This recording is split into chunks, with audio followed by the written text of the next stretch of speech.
All right. Hey guys. So you successfully have finished Lord of the Flies. Congratulations. You read a book. All on your lonesome, right? You guys had to read it on your own, which is wonderful. So, we're going to talk a little bit about the end of the book, and then I'm going to introduce you guys to your final project that you're going to be working on for the next couple of weeks, really. It's like a week and a half or so. So in chapter 12, Cry of the Hunters, we see this manhunt, basically, for Ralph. Jack and all of his hunters kind of engage in this crazed hunt for Ralph. He's constantly hiding. He's like Quarry. He's basically treated like one of those pigs that they've been hunting throughout the rest of this novel. And he ends up being saved, weirdly enough, by a Navy ship just being there on the beach. He's about to die. This is on page 200. He's about to be killed, and then, there's this officer, right, this symbol of this land that they haven't seen in so long, of this society that they basically abandoned, and then all of a sudden they turn from these crazed and angry and vicious children to just, or vicious beasts rather, to just children, right, all of a sudden. And, you'll see on page 201, other boys were appearing now, tiny tots, some of them brown with the distended bellies of savages. Okay, one of them came close to the officer and looked up. I'm. But there was no more to come. Percival Wemmy's Madison sought in his head for an incantation that had faded clean away, right? And you might remember Percival Wemmy's Madison was the kid who had memorized his parents and his parents' names and his address and his phone number and things like that, right? That kind of incantation of this is who I am, this is where I belong. And now all of a sudden, that thing that was so much of a part of his personality, of his identity, is just gone.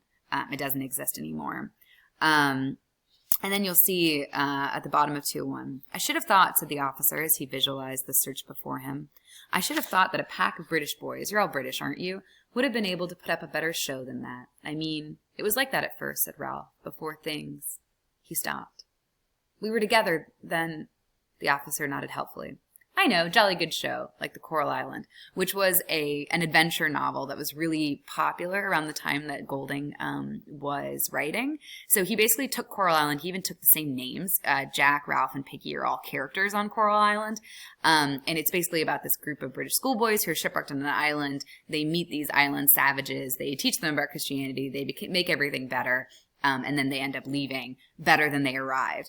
Golding takes that idea of this like classic adventure novel where the British kids save the savages and instead have the British kids turn into horrible savages all by themselves with no outside help at all. So this is kind of this weird inversion of Coral Island. Ralph looked at him dumbly.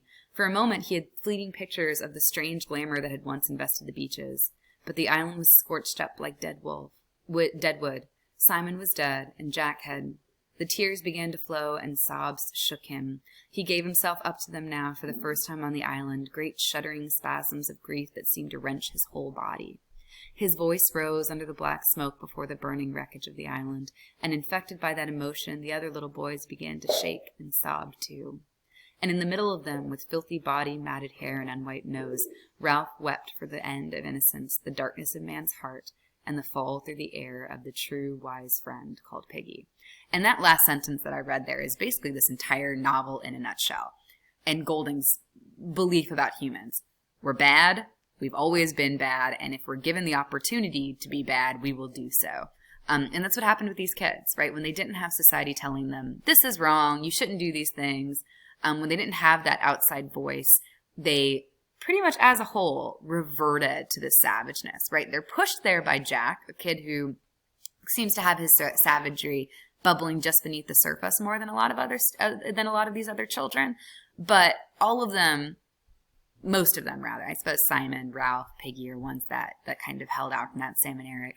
But most of them just needed that little push from Jack to kind of become what they are. And some of them, like Roger, don't seem to have needed a push at all, right? He's another character that seemed to have had that violence, that savagery, like simmering just below the surface, waiting for an opportunity for it to come out. Okay, so now that we finished the novel, it is time for a project. So you're going to be creating a PowerPoint slide that basically just analyzes Lord of the Flies pretty in depth. Right, so it's going to be a total of 13 PowerPoint slides, and each slide is explained here with exactly what needs to be on each slide. So You'll pick 2 characters for indirect characterization, and then you'll do the same thing for each character.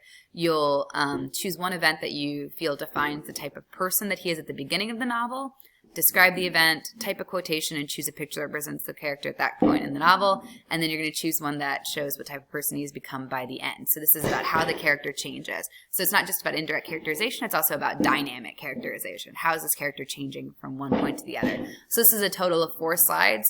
2 slides per character, right? 1 at the beginning, 1 at the end. You're also going to talk about setting, external and internal conflict, okay? I'll tell you when you need visuals and when you don't. You're going to choose 2 themes, and each theme is going to be 2 slides, okay?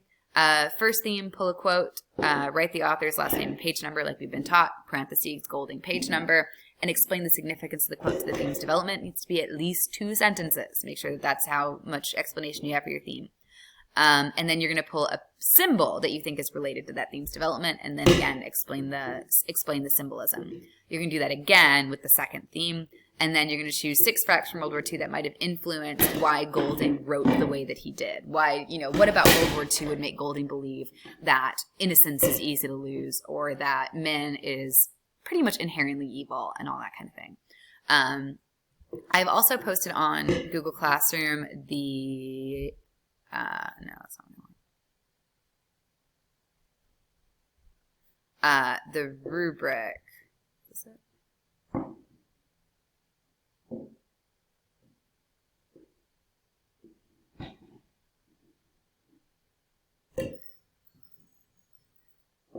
No. Sorry.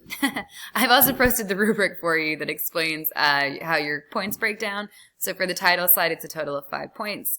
1 is for just having a title slide. 2 points is for having a title slide. 3 points is for an appropriate picture that captures the novel.